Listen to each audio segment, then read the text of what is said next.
والسكينه على فكره، يعني مش هنحضر النهارده ولا شوك ولا سكاكين، هو بيتاكل كده على طول يا جماعه. بصوا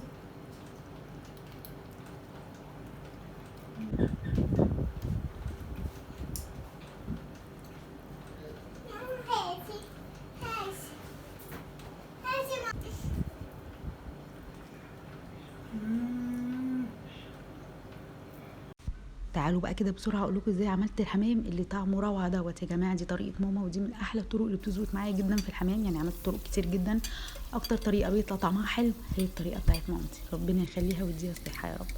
اول حاجه هنجيب معلقتين كبار من الزيت، معلقتين كبار من الزبده البلدي، بصله كبيره هنبشرها ناعم جدا يديها بس تشويحه لحد لما لونها يصفر. هنجيب طماطمايه هنبشرها نتخلص من القشر، عايزين بس قلب الطماطم. هننزل بيها على البصله. بعد كده البهارات اللي احنا هنضيفها، هنبشر كده شويه من جوز الطيب زي ما انتم شايفين، ملح وفلفل اسود، لو عندنا شويه صغيرين من القرفه، شويه صغيرين من بهارات الكبسه، ممكن معلقه صغيره جدا بتظبط جدا في طعم الرز. هنجيب بقى رز مصري، الكميه طبعا على حسب كميه الحمام او على حسب الكميه اللي انتوا عايزينها. هنجيب الرز المصري وهننقعه لمده مثلا 10 دقايق، هنصفيه كويس جدا جدا. هننزل بيه على الخلطه اللي احنا عملناها. طبعا كبد والقوانص بتاعه الحمام مش هنرميها. اول حاجه هنسلق القوانص لانها بتاخد وقت تسويه اكتر شويه من الكبد. بعد ما نسلقها نقطعها صغير جدا. الكبده نخليها زي ما هي لان ما بتاخدش سوا خالص. هننزل بيها في الرز، المفروض كنا ضفناها مع البصل لكن للاسف انا نسيت.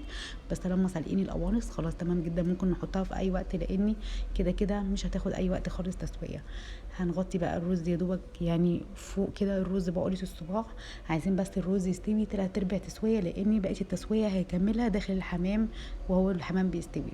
هنغطيه بقى كده، هنسيبه لمده 10 دقايق. بعد كده هنهدي النار خالص. تمام كده استوى معانا. هناخد بقى كده شويه اللي احنا هنحشي بيهم الحمام ونسيبه يبرد، او نسيبه بس البخار كده يطلع منه، وبعد كده نبدا ان احنا نحشي بيه الحمام. انا بقيت الرز هغطي عليه وهوطي عليه خالص النار، وهخليه بقى يكمل التسويه بتاعته. طبعا الحمام غاسلينه ومصفيينه ومخلينه زي الفل. هنشوف بقى كده احنا هنحشيه ازاي. هنحشي قلب الحمامه من جوه، وكمان هنحاول بقى ان احنا نفصل الجلد عن اللحم. الخطوه دي يا جماعه مهمه جدا، يعني احنا نفصل الجلد دوت نفصله كده عن اللحم، عشان كمان هنحشي الحمامه من جوه، وهنحشي الجزء اللي احنا فصلنا فيه اللحمه عن الجلد دوت، عشان يدينا كده شكل الحمامه اللي احنا لما نيجي نشتري جاهز من بره ياخد نفس الشكل دوت.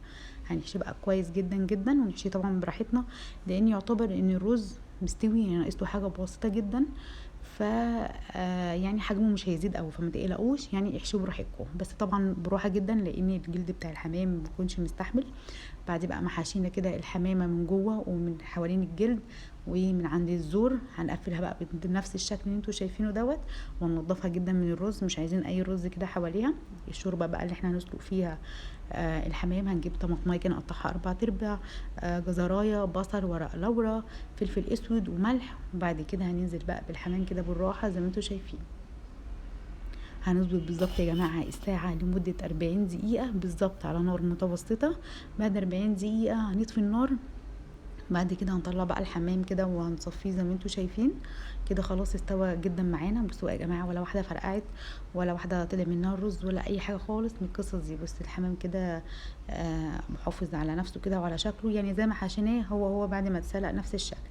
هنجيب بقى معلقتين كبار من الزبادي، معلقتين كبار من الصلصه، ومعلقه من الملح، ومعلقه من الفلفل الاسود، وشويه كده معلقتين من الزيت. هنقلب بقى كل القصه دي كده مع بعض. الزبادي بيدي للحمام بيديله كده طراوه حلوه جدا، والصلصه بتديها لون حلو جدا. هنحاول بقى نوزع كده الخلطه على كل الحمام، يعني ما نسيبش ولا جزء كده ما فيهوش الخلطه الحلوه دي، كمان بيبقى طعمها حلو جدا يا جماعه. هنجيب بقى معلقتين كبار من الزيت ومعلقتين كبار برضو من الزبده البلدي. في ناس بيعملوه بزيت خالص، لكن الزبده البلدي بتخلي الحمام طري وبتخليه طعمه حلو جدا. هنحاول بقى ان احنا نوطي النار وننزل بالحمام طبعا بعد ما الزبده والسمنه كده يسخنوا كويس، ونحاول بقى ان احنا نقلب الحمامه من كل جزء، يعني في كل الاتجاهات، يعني قاعده كده شويه على جنبها شويه على الجنب التاني من ورا ومن يعني بصوا كل حته في الحمامه لازم نحمرها حلو جدا عشان تاخد الشكل الحلو اللي انت هتشوفوه في الاخر دوت. طريقه مامتي، ودي يمكن من احلى الطرق اللي انا جربت بيها الحمام المحشي، كان محشي رز او فريك. جربت طرق كتير جدا بس برجع تاني لطريقه ماما لانها فعلا دي احلى طريقه. يلا يا جماعه بقى ايه كده نشوف كده يلا امسك. طب تعالى خد حمام، تعالى خد حمام. ده ما بيتاكلش بالشوكه والسكينه على فكره، يعني مش هنحضر النهارده ولا شوك ولا سكاكين، هو بيتاكل كده على طول يا جماعه. بصوا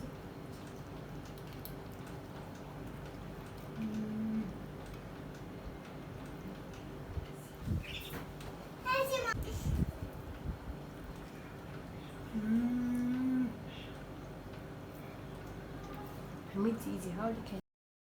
لو عجبكم الفيديو متنسوش بقى تعملوا فولو للبيج وكمان لايك وشير. باي باي.